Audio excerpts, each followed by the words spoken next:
Now that you understand how important sleep is, how much you should be getting, and really why you should be getting that sleep, we have to start creating more of sleep routine. Okay, it's important. Our body really likes regularity, so we want to make sure that we're keeping everything pretty as regularly as possible. Keeping a consistent sleep pattern is what's really going to help you. So to help do that, couple things: you want to start making a bedtime, and you want to start making a wake up time. Obviously, sometimes that can be hard. You want to be as consistent with it as possible, but try to pick a time where you're going to be in bed. Okay?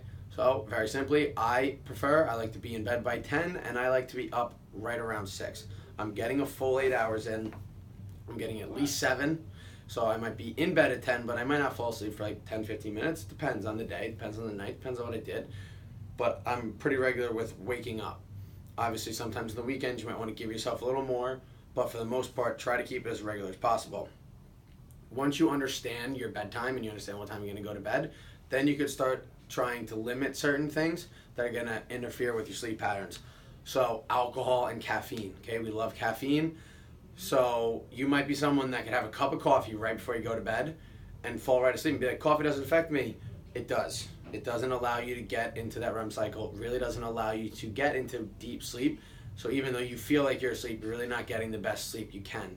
Alcohol too. So even if, drink a lot, you pass out, you knock out, you wake up 8 hours later, you didn't get the best sleep. So a couple of things with caffeine is, general rule of thumb, limit the caffeine or completely avoid it after 2 o'clock. Once 2 o'clock hits, we should be done drinking caffeine. Okay, that's soda, coffee, energy drinks, 5-hour energies. We want to avoid those. If you've been really focused on improving your nutrition a little bit, you shouldn't really need the caffeine throughout the day. And then alcohol, if you're going to drink it, obviously everything in moderation, 1 to 2 hours before bed. Okay, once if you're going to go to bed at 10, make sure you've done having that glass of red wine, that glass of bourbon, that beer. 9 o'clock, it's over. Shut it down.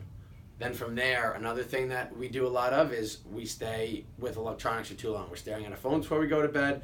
We watch TV until the last possible second. Some of us are even on computers very late.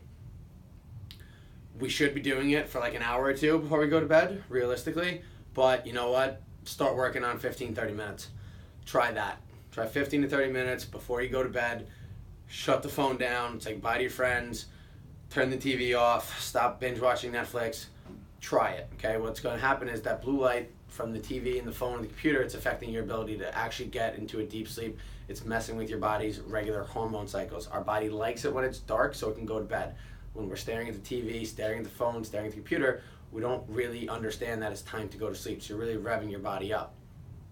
Then from there, the last couple of things you could do.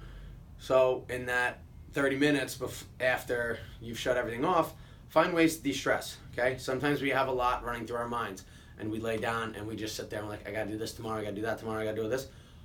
Take 5 minutes, do a brain dump, get it all on paper, okay? Kind of helps declutter that mind a little bit. Then from there, what you're also gonna wanna do is maybe read a little bit, and then some people like to meditate and stretch. You gotta kind of find whatever's gonna help you de-stress. Practice some different things. It doesn't have to be one set thing. You could just enjoy, shutting the TV off, walking around the house for a little bit, brushing your teeth, tidying up, and then going to bed. That could be your idea of winding down. You got to find your own way of winding down. Then we want to optimize our sleep environment. So what that means is 3 things. You want to try and keep your room as clean and clutter-free as possible, okay?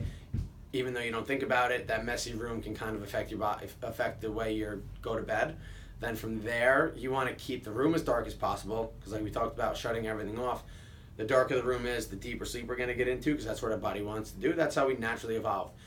We went to bed when it got dark, and we woke up when it got light. Then from there, we want to sleep in a pretty cool environment. We don't really want to sleep when it's too hot. Also, when it's too cold, we don't want that either. Optimally, somewhere between like 67 and 72, you got to play around with it and figure out what you like more.